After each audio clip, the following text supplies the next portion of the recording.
ہارون آباد کے حصے میں آ گئے تو وہاں پر ہم نے قادیانی سے بات چیت کی۔ قادیانی بڑا چالاک تھا، بہت بڑا چالاک۔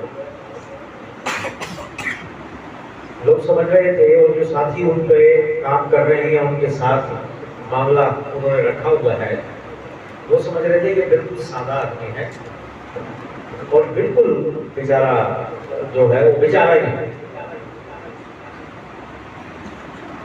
اسی سے کچھ پتا نہیں ہے کہ ایک ساتھی تو بڑے جو ہے وہ جوش میں آئے تھے، انہوں نے کہا کہ یہ بیچارہ ایسا کہہ رہا ہے کہ میں ابھی مسلمان ہو جاؤں، کلمہ پڑھ لوں، لیکن اس کا اعلان نہیں کر سکوں گا، کچھ وقت کے لیے مجھے اس کو چھپانا پڑے گا، میرے ذاتی معاملات ایسے ہیں ان کو میں صحیح کروں گا، اس کے بعد اس کا اعلان کر دیا جائے گا۔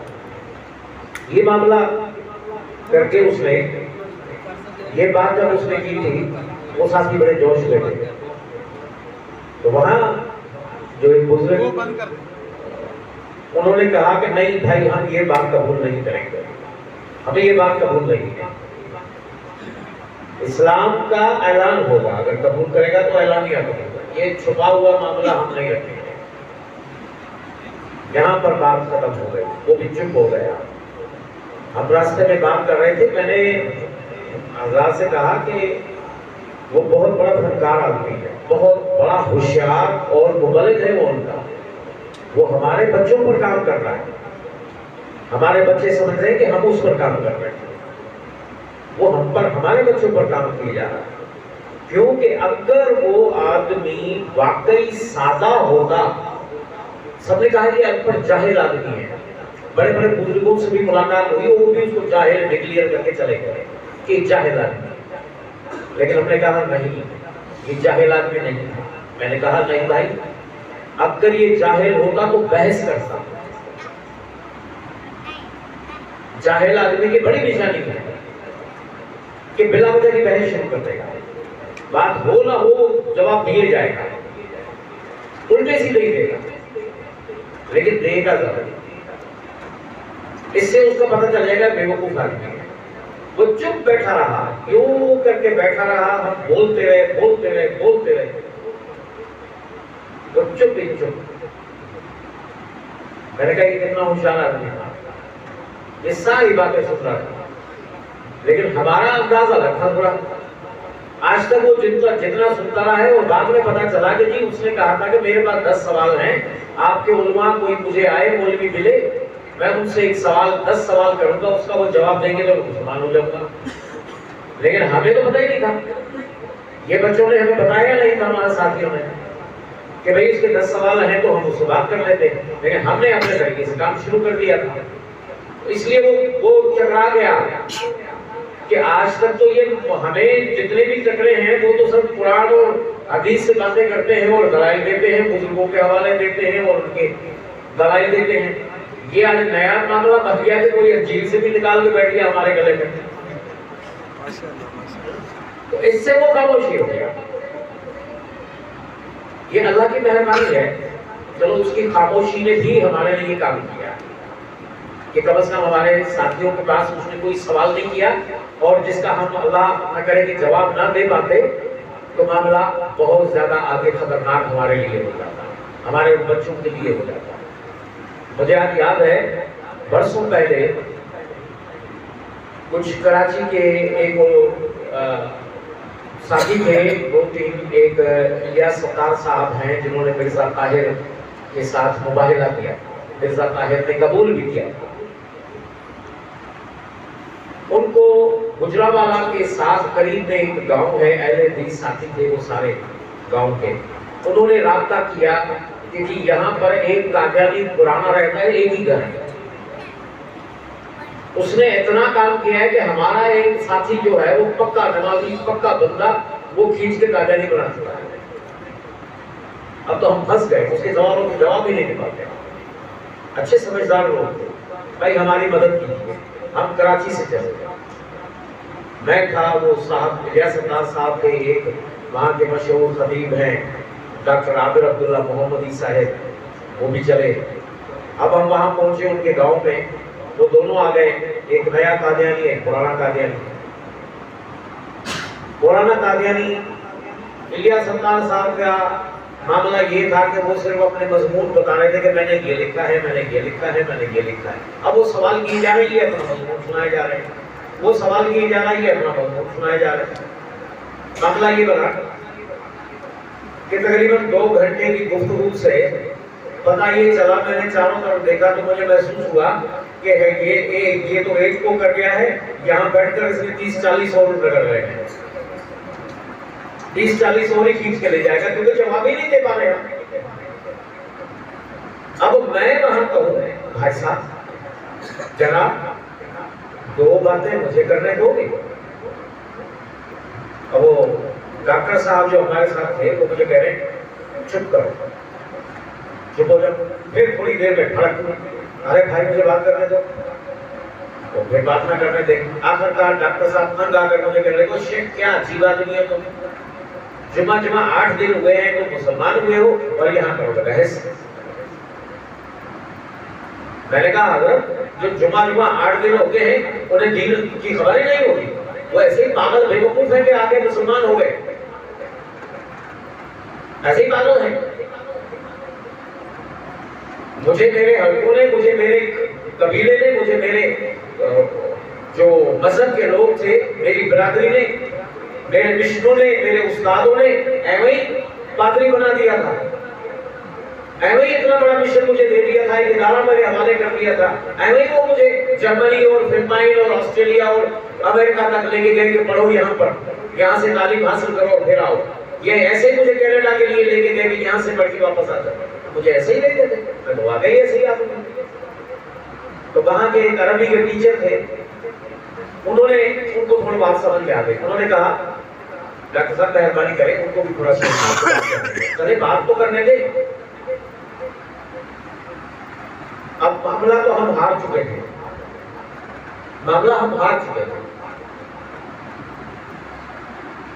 میں نے اس سے قرآن قادیانی سے پوچھا. میں نے کہا میرے بھائی ایک بات تو بتا، یہ جو تم بار بار ایک ہی بات کیے جا رہے ہو کہ عیسیٰ علیہ السلام فوت ہو گئے، عیسیٰ علیہ السلام فوت ہو گئے، بھائی یہ بھی کرتا ہے تیرا. یہ مرزا صاحب نے کس جگہ سے، مطلب کہاں سے اخذ کیا؟ قرآن سے.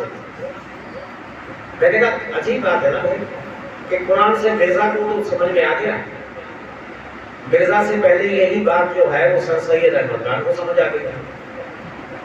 اس سے بھی پہلے بہائی مذہب کے بہائیوں کو سمجھ میں آ گئی تھی. تو مرزا صاحب نے ان سے دین مان لیا. بھائی ان سے تو پہلے بہائی یہ سارا کام کر رہے تھے، تو وہی بتاتے تھے کہ عیسیٰ علیہ السلام فوت ہو گئے ہیں اور محلہ کہتا تھا کہ میں ہی عیسیٰ ہوں. اب وہ چلے گئے، وہ مر گئے، اب میں ہوں. میں نے کہا یہ عقیدہ اور یہ کام تو بہائیوں سے لیا گیا. آپ کوئی نئی بات کوئی بتا رہے ہیں کیا؟ کوئی نیا کوئی کام کیا ہے آپ نے، نیا کوئی اعلان ہے؟ اور وہ چپ ہوا. یہاں وہ رک گیا، سوچنے لگا. میں نے کہا ہاں میں نے اس کو پکڑا. اچھا یہاں میں نے اس کو پکڑ لیا. میں نے اسے کہا اب ایک اور سوال کرو، ٹھیک جواب دینا، سوچ سمجھ کے دینا. کہنے لگا جی وہ نیا قادیانی فرقہ. کہنے لگا میں بتاتا ہوں مجھ سے پوچھو. میں نے کہا یہ بتاؤ مرزا صاحب نے جتنا بھی کلام کیا ہے، جتنی کتابیں لکھی ہیں، وہ سب الہامی ہے یا غیر الہامی بھی ہے؟ یعنی سارا کلام اس کا الہامی ہے یا کچھ کلام اس کا غیر الہامی بھی ہے؟ میں حالت کفر میں جب پادری تھا، حضرت مولانا یوسف ردیانوی شہید رحم اللہ کے مواد کو پڑھتا رہا تھا. ان کے ساتھ ان سے ملاقات کر کے میں نے ان سے بہت ساری کتابیں کی تھی. اور اس زمانے میں نے ایک مربی سے بات کی، وہ عیسائی برادری کو قادیانی بنایا جا رہا تھا. اور قادیانی مجھے جیسے ہی پتا چلا تو میں وہاں نوکوٹ شہر ہے سچ میں وہاں پہنچا تو وہ سارے عیسائی مجھے اور بندے کہنے لگے کہ بھائی پادری صاحب آپ تو کہہ رہے ہیں مسیح آئے گا. مسیح کیسے آئے گا؟ مسیح تو آ گیا. میں نے کہا تمہیں کس نے بتایا؟ بولے وہ ڈاکٹر نثار ہے اس نے بتایا. اور اس نے تو مسیح کی تصویر دکھا دی، فوٹو لگی ہوئی ہے اس کی جو اسپتال میں. میں نے کہا لو بھائی. اچھا میں نے ان سے بحث کی، مجھے سمجھ نہیں آئی. پھر میں ختم نبوت کے وقت تک کراچی پہنچا، حضرت جی سے ملاقات کی. یہ بڑی تفصیل کی بات ہے، لیکن حضرت جی نے مجھے جاتے ہوئے کہا کہ مسلمان ہو جاؤ. رو پڑے. یہ 92-93 کی بات ہے. رو پڑے، آنسو آ گئے اور کہنے لگے کوتاہی یوسف کی تھی، یوسف کی کوتاہی دیکھو، یوسف کی لاپرواہی دیکھو. مجھے جانا چاہیے تھا، یوسف کو جانا چاہیے تھا آپ کے دروازے پر دعوت دینے کے لیے، نہیں جا سکا، کوتاہی ہو گئی. لیکن رب کو مہربان ہو گیا، اس کو کوتاہی، میری کوتاہی نظر آ گئی اور اس نے پھر بھی رحم کر دیا. اللہ نے آپ کو میرے پاس. اب اگر ایسے جانے دوں گا تو یہ بہت بڑا ظلم ہوگا، میری جان پر کسی اور پر نہیں، میں خود پر ظلم کروں گا. میرے بھائی انہوں نے میرا ہاتھ پکڑ لیا. میرے بھائی تک میں اسلام کی دعوت دیتا ہوں، مسلمان ہونے کی دعوت دیتا ہوں، کلمہ پڑھیے مسلمان ہونے. احباب بھی کافی ان کے ساتھ کھڑے تھے. میں نے ہاتھ ان کا پکڑ کے زور سے دبا کے کہا مولوی صاحب میں بھی آپ کو دعوت دیتا ہوں، آپ عیسائی ہو گئے. دوسرے ان کے ساتھ وہ بڑے غصے میں آئے، او کیا بکواس کی. انہوں نے کہا آپ سے کس نے کہا، آپ کو تو نہیں اس نے دعوت دی. انہوں نے یہ تو مجھ سے بات کر رہے ہیں اور آپ تو سبق ہی بھول چکے ہیں. آپ تو سبق ہی بھول چکے اسلام کا، آپ تو سبق بھول چکے قرآن کا کہ اہل کتاب سے کیسے بات کرنی ہے. آپ نے سبق کیسے بولا. بڑا افسوس ہوا کہ ان کا اور میرا معاملہ بن گیا. میں نے کہا، انہوں نے کہا ٹھیک ہے آپ بھی تبلیغی مذہب والے ہیں، میں بھی تبلیغی مذہب والا ہوں، آپ اپنی تبلیغ کر رہے ہیں، میں اپنی تبلیغ کر رہا ہوں، ٹھیک ہے جو اللہ کا منظور. میں نے کہا جی بالکل ٹھیک ہے، میں آپ کے لیے اب خدا سے دعا کروں گا کہ خدا آپ کو تبدیل کرے اور آپ مسیحی بن جائیں. کہنے لگے بات ہی ختم ہو گئی، آپ اپنے طریقے سے دعا کیجئے، میں بھی اپنے اللہ کے پاس جا کر اب التجا کروں گا آپ کو مسلمان بناؤں گا. میں نے کہا طے ہو گیا، آپ اپنے خدا سے مانگیں گے میں، آپ اپنے اللہ سے مانگیں گے میں اپنے خدا سے مانگوں گا. برسوں بیت گئے، شہید ہو گئے. میں اس زمانے میں بھی کافر تھا جب وہ شہید ہوئے. میں واحد وہ مسلمان انسان، وہ واحد وہ عالم دین تھے جن کے شہادت کا جیسے مجھے پتا چلا میں بڑے زور سے ہو رہا ہے، میرے آنسو نکل گئے. مجھے لوگوں نے کہا، میرے گھر والوں نے کہا تم اس مولوی کے لیے رو رہا ہے. میں نے کہا وہ مولوی نہیں، وہ اللہ کا بندہ. وہ مولوی نہیں، وہ اللہ کا بندہ، اور اللہ کا بندہ نیک انسان.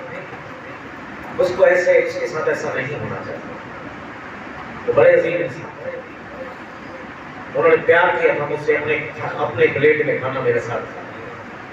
ویسے عظیم انسان اور ایسی محبت، مجھے یوں لگ رہا ہے جیسے میرا باپ مجھ سے جدا ہو گیا. میں ان کا ذکر کرتا تھا اپنے چرچوں میں، اپنے گرجوں میں ذکر کرتا تھا کہ اتنے بڑے مولوی نے، اتنے بڑے عالم دین نے، مسلمان نے، انہوں نے مجھے دعوت دی اور میں بھی اتنے بڑے مولوی کو دعوت دے کے آیا ہوں عیسائی بننے کی. لوگ تالیاں بجاتے تھے عیسائی سارے، تو میں پڑھ چکا تھا.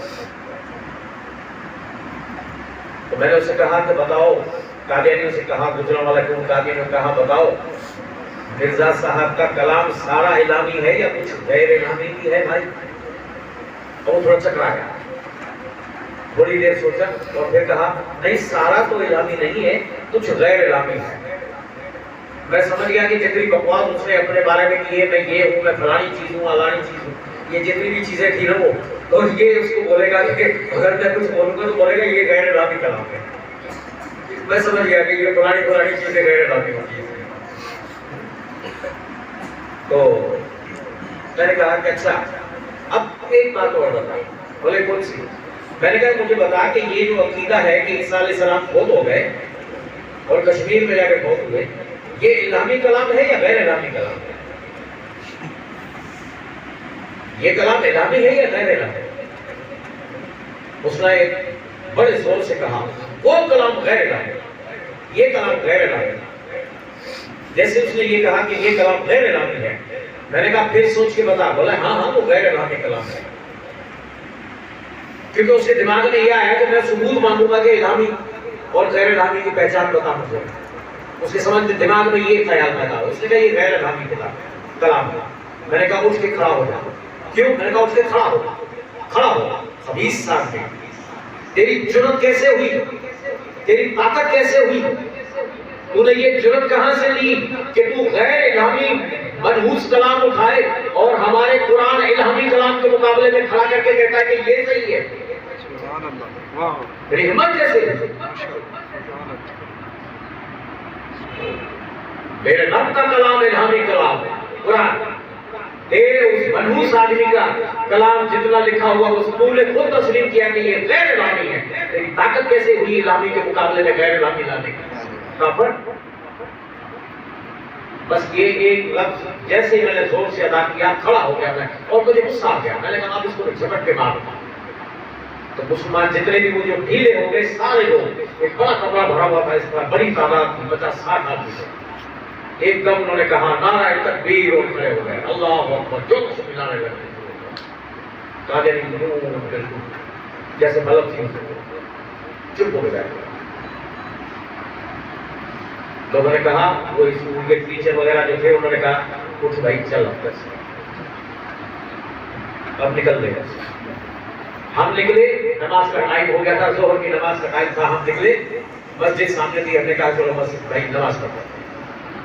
سارا وہ مجمع ہمارے ساتھ چلا، ہم نماز پڑھنے کے لیے گئے، وضو بنانے بیٹھے ہیں، وہ جو نیا قاضی تھا وہ آ کے کہنے لگا مجھے اجازت ہے آپ کے ساتھ وضو کر کے نماز پڑھوں۔ وہاں ہم نے کہا کہ بھائی اجازت ایک ہی شرط پہ ہے، کلمہ پڑھ، توبہ کر۔ اس نے کہا میں توبہ کرتا ہوں، میں کلمہ پڑھتا ہوں، پڑھا ہوں، کلمہ پڑھا اور ہمارے ساتھ میں چھوٹی سی بات، مناظرہ میری فیلڈ تھی، میری فیلڈ رہی ہے۔